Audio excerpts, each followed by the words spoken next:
This is 50 Shades of Green by Climate Group, your monthly climate podcast exploring all the essential news and views from the US and around the world. I'm Phil Kehoe. In this episode, our EV expert Ricky Parker will be exploring the role of electric vehicles in the transition to a net zero economy.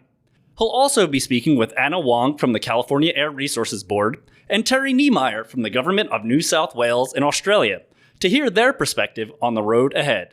But first, I'm joined in the studio by Adam Lee. Hello. Head of Climate Week NYC, to take a look into some of the biggest stories of the week. Adam, welcome. Hi, Phil. How's it going? Good. Thank you so much for coming on. No, I'm really delighted to be here. My first time on the podcast, and I hope I've brought together a few interesting things to kick off this episode.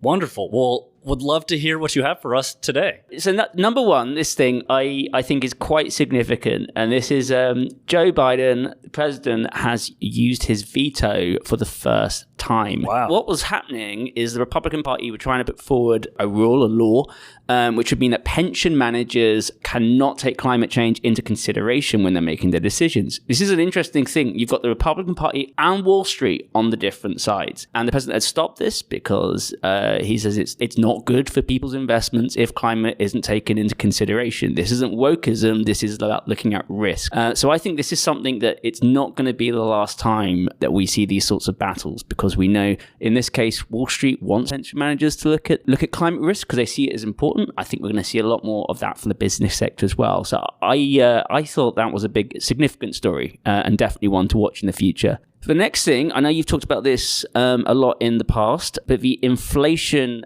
Reduction Act and the bipartisan infrastructure law. Now, this is not new news. We knew about this already, but it's a constantly developing story, and we're seeing a lot more detail coming forward at the moment on what this actually means. What are the sizes of these investments and how they're going to impact people on the front line? And I guess it's a good opportunity for me to plug US Climate Action Summit. Going to test you here. What date is it? April 19th. There's going to be all sorts of people. We've got John Podesta coming on. We've got Lisa Jackson, Apple. We've got a whole host of really amazing governors, senators, people from business, people from NGOs. And this is going to be one of the main subjects that we're going to be talking about. The whole thing is going to be streamed live. So bit of a plug there. All the details on the Climate Group website. But that's a huge story that's going to be the main story every single month from now on. So more of that to come. And finally, this is totally relevant to this particular episode, electric vehicles. So as part of the IRA, we are seeing major investments coming through. There is a target of, I think it's 50% by 2030 in the US to go electric. And so we're seeing a lot more detail on where those investments are going. Made in America, the famous two words that were actually free, spoken by Joe Biden there. Well, he's really putting his money where his mouth is there. We're looking at investments in batteries. We're looking at investments in chips. We're looking at investments in charging. So I think EVs are a big thing. Just this week, some sad news from Europe. It looks like they're watering down the rules on phase out and allowing so-called green fuels to be used. So that's something that might be coming over here soon. So look out for that, because water and oil don't mix. We don't really like the look of these watering down of these what were hard and fast targets. No, we do not. But Adam, thank you so much for these updates. A lot to look forward to with the U.S. Climate Action Summit. And I think this leads us very well into our next topic of conversation. We're really excited to bring Ricky in here and get into some more detail about what zero emission vehicles mean for the economy and how this all fits together. And you got California and Australia represented, which is great. Yes, so this is a truly global episode. Two very different time zones that we're looking forward to getting into. Lots of varied perspectives. So can't wait for that conversation. I look forward to it. Absolutely.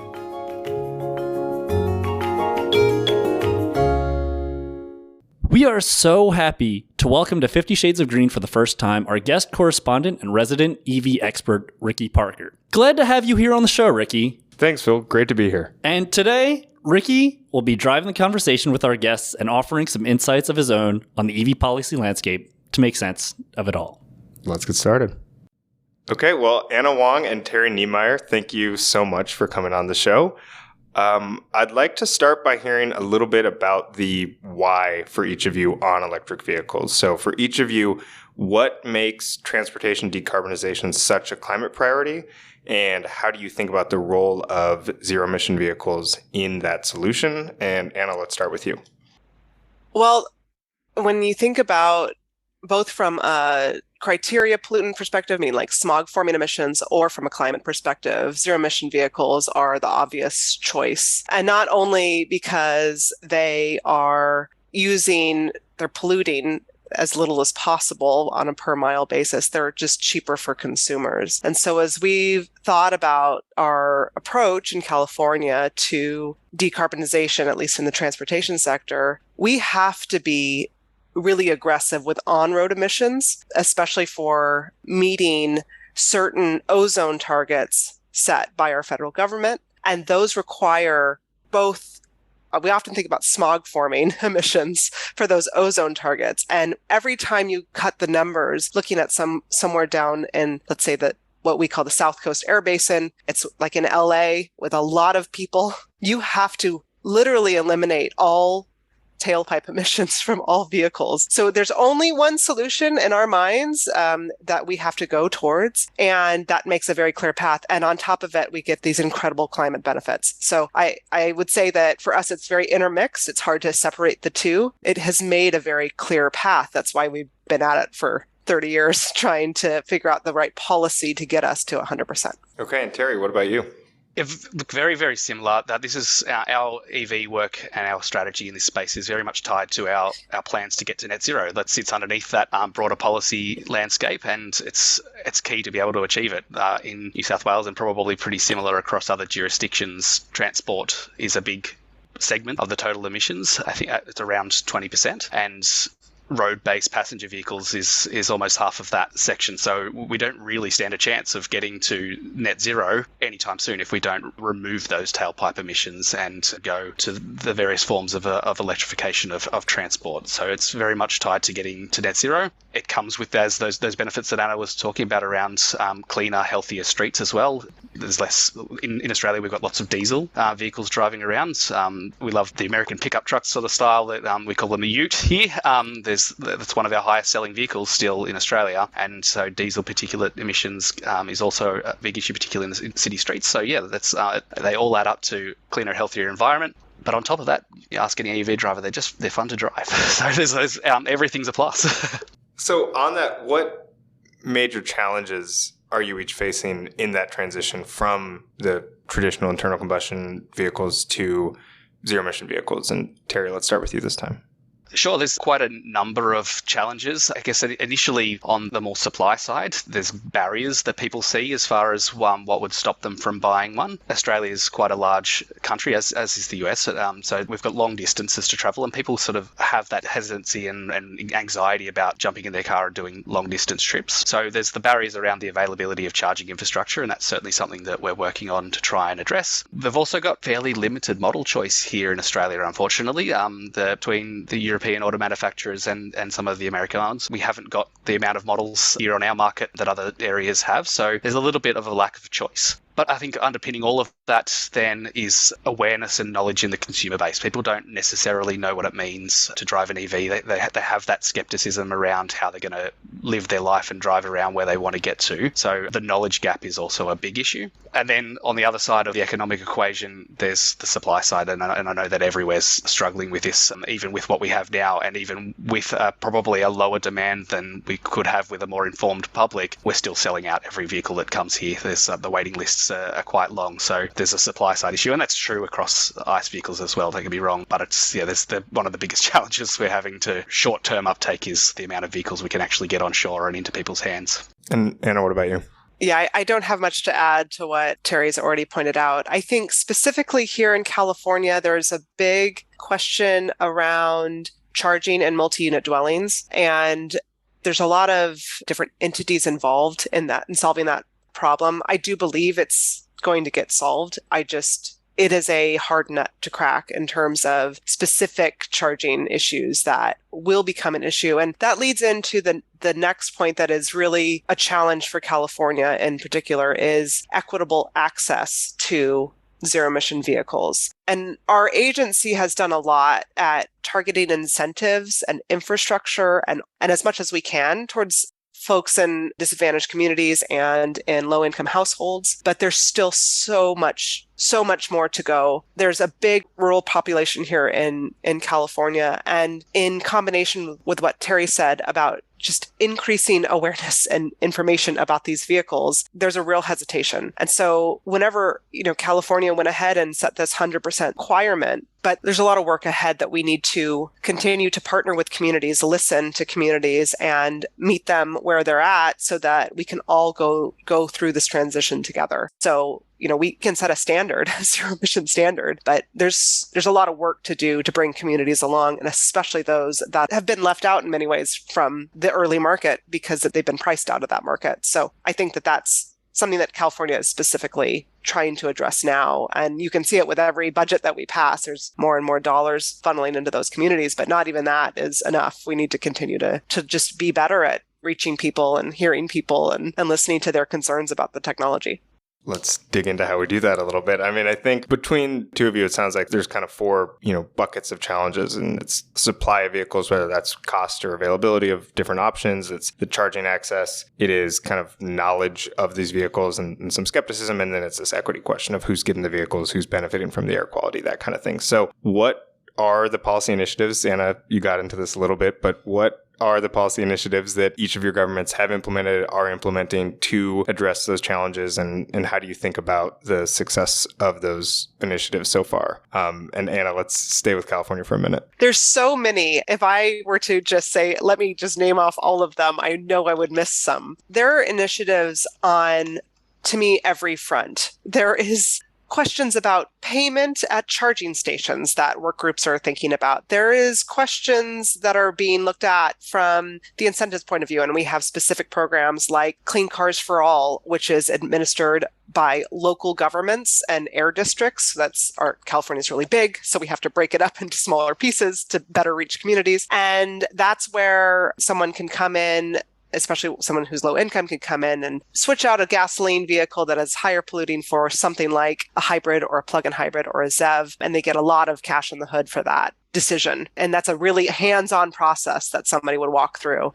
There's low financing assistance, low income financing assistance project. And they also partner with people at the individual level to get into better rates on loans for vehicles. So there's been so much. There's also a whole set of projects that's dedicated to using cap and trade funds to help foster pilot programs within communities to do interesting things like better access to bike sharing and car sharing and ride hailing services that are run by communities, not by big corporations. So there's so many efforts to do more. And we've been at it for a long time. And even those efforts are kind of evolving each year that we go forward because we're learning more and more and more. And so it's a really exciting time to be a part of the equity work, but we're also just learning about how much we don't know. So we're continuing to develop each time that we come up with a new program. It feels like we spend a lot of time evaluating what we've developed so that we can do it better the next time, because we know that the funding will not always be there. Likely we have to find sustainable programs. So that's just a smattering of the kinds of programs that we're thinking about, at least on the vehicle side for zero emission vehicles. Okay. And Terry, what about in New South Wales? What are some policy initiatives? For sure. Look, as I said, where our focus is really on removing some of those early barriers to entry, perhaps not exactly across how far along the journey we are, but it sounds like we're probably a little bit behind the progression and the penetration of these vehicles that California is. So we're focusing on making sure that those really early barriers are removed. And so we've got some grant programs for the development of charging infrastructure to overcome that range anxiety concerns. We're helping top up, I guess, the private finance side of the development of private operated charge point operators in the fast charging space along our major highways and end of trip destination style charging. So trying to make sure that we can make people comfortable that there's going to be a charger where they're going and along the way. On the vehicle side, we've got some rebates, particularly at the lower end and the cheaper end of the vehicles, to try and help people that are on that edge. That extra few $1,000s might be the make or break decision, and to try and make that a more cost equivalent decision for a nice vehicle. and fleets. We've got some programs around helping fleet buyers get in there, both on the government side. We've got some commitments around our government fleet and are procuring EVs there, and helping private fleets to top up that delta that there may still be with the slightly higher price for depending on the amount of Ks they do. So we do a total cost of ownership comparison, and if it's not quite stacking up for them, we can help them top it up to make that an equal decision for them so that they can make that transition earlier. And a lot of that's the fleet side is about trying to drive some demand and encourage manufacturers to bring the vehicles here, but also, and I think to Anna's discussion around that equitable transition, I know the secondhand market we think is going to be key to that. Certainly I grew up never owning a new vehicle, so that's the opportunity to be able to go out there and buy something that's a few years old is certainly going to make that a lot more accessible for a lot of people. So fleets are typically going to cycle their vehicles every few years, and we really hope that that's going to really kick that second-hand market off and make it easier. And then the big piece is information. We've got a dedicated program around consumer information, just even for those that are continuing to drive internal combustion vehicles, helping them understand what emissions they have from that vehicle, some opportunities to offset that if they can't quite get into the EV market just yet, but also then to help understand what that actually means. And that helps them understand that there is a choice here between something that's emitting carbon emissions versus getting to a zero tailpipe emissions vehicle, and that will help them make that choice when they can get into the market.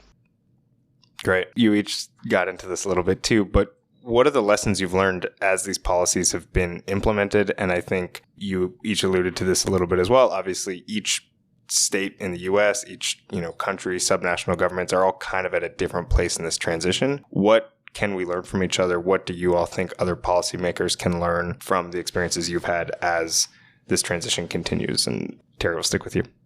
So yeah, I think there's so much that we can learn from each other right across the world. There's countries that are far ahead in this EV transition, particularly in some parts of Europe that are getting to higher penetrations of EVs. And we can look to what parts of the different policy structure worked and what didn't add as much value as others. We can look to the information that consumers have in those areas. And I think that's certainly a big part of some of the myth busting that we're using here, is that being able to look to countries that have reached much higher penetration of EVs, and the fact that the grid hasn't fallen over, and the fact that people are able to go about their day and there's not a scattering of flat battery vehicles along the highways, is really helpful in being able to say, well, this isn't something that's never been done before. This is a proven technology and this is a proven path. Yeah, we've got slightly different challenges here, but here's how it may be able to be scaled. I think it's also going to be useful to be able to look and share how the different funding models have worked. And I think Anna talked about some of their different funding models, and each jurisdiction seems to be tackling this in a different way around private versus public funding. And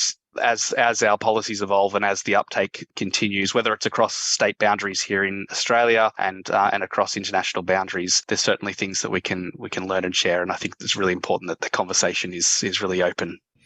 And Anna, what about you? What can we learn from California? The benefit of California is that we've tried it all. And it's gone well and it's not gone well. And we've just been at it for such a long time. The incentive programs from 25 years ago, they do look different, and we have very different policies. And even the regulation itself that has gotten us to 100% or will get us to 100%, that has changed a lot over time. And I think I'm trying to think of like the broadest lessons learned on this, but in general, reducing complexity usually gets the best results. And that's from meeting consumers on getting incentives. So a lot of our incentive programs are now accessible at the dealership when you're buying your vehicle rather than having to go through a secondary process, to the regulation in which we've had to really incentivize manufacturers to move in the past in times where we were uncertain about where the technology was, to now a much more straightforward standard and kind of just clarifying what the vehicles need to look like. So I think that one thing would be, simplicity is where it's possible is actually pretty good, but also flexibility. And so we've learned a lot when you have more rigid programs that can only change every 3 to 4 years. And even, again, the regulation, it's really as much flexibility as you can have to either meet communities where they're at or figure out different funding sources or change partners quickly. That it also is to the benefit of usually the consumer. And that's it's who we're thinking about. We're thinking about the people that buy the cars and drive the cars at the end of the day. But even for the manufacturers that are complying with the requirements, a sufficient amount of flexibility allows everybody enough breathing room to understand, okay, 100% is a lot, but we can get there if there's a little bit of understanding with where we're at. So we allow plug-in hybrids, for instance. It's not 100% battery electric vehicles. So these are things that we've learned over time and we'll probably continue to learn. And I think the last thing is, especially on developing programs like for communities or for consumers, is really involving local governments, community partners, and the consumers that you're trying to reach in the development process of each of these programs. That is something that we've always had public processes, but we're just learning now how to really do community engagement. And I'm just going to kind of put a plug in there. If people can start with the communities in mind and with them involved in the planning processes, it will go better. Their input is always valuable. I think that is a perfect place to end it. So Anna Wong, Terry Niemeyer, thank you so much for joining the podcast. It's been really insightful. Thank you. Thank you for having us. It's been an absolute pleasure.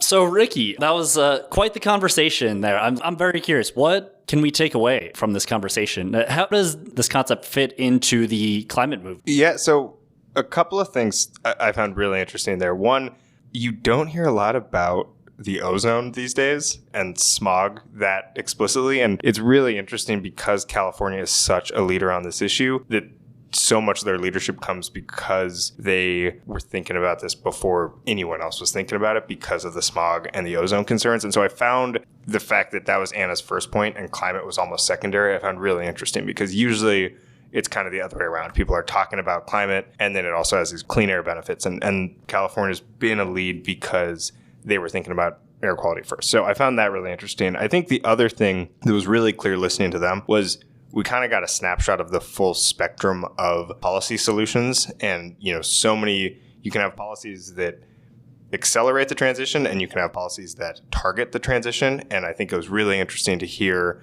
where New South Wales is just trying to speed this up, get people into cars, get people to understand the types of vehicles, get, more variety of vehicles available. And California is much more trying to target this and make sure that certain communities are able to get these vehicles, that there's different funding models, there's different ownership models, there's, chargers in different type of buildings that maybe don't have them. They're much more kind of all of Anna's responses to the policy question were about kind of specific targeting. And all of Terry's were about just, again, that kind of core skepticism, basic difficulty of getting the cars on the road. And I thought that was really kind of indicative of the different types of conversations you're seeing and as different markets kind of go through this transition. Yeah, absolutely. I think it was great to get that regional perspective and really see some of it seemed like there was a lot of similarities and a lot of differences too. I mean, it's curious as to how these different markets approach it in different ways.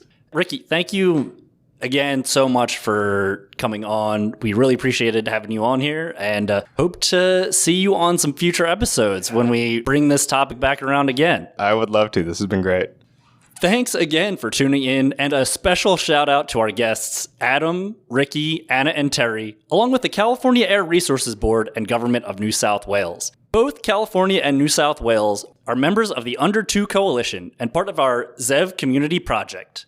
Be sure to check us out online at climategroup.org and stay tuned for all of our amazing events, including the U.S. Climate Action Summit on April 19th. Climate Group's 50 Shades of Green is available on Spotify, Apple Podcast, Amazon, and Google. Stay well, and we'll see you next time.